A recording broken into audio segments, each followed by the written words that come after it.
లేవు మా ఇంటి కాడ మెస్లు ఉన్నాయి కదా వైర్లు ఇట్లున్నాయి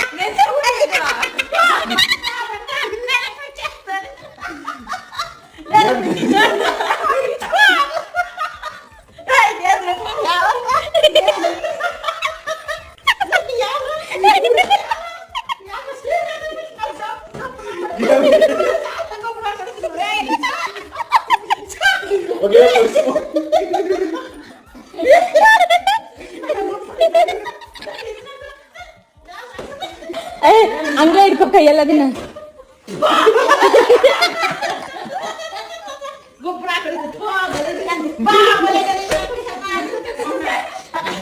ಸರಿ ಥ್ಯಾಂಕ್ಸ್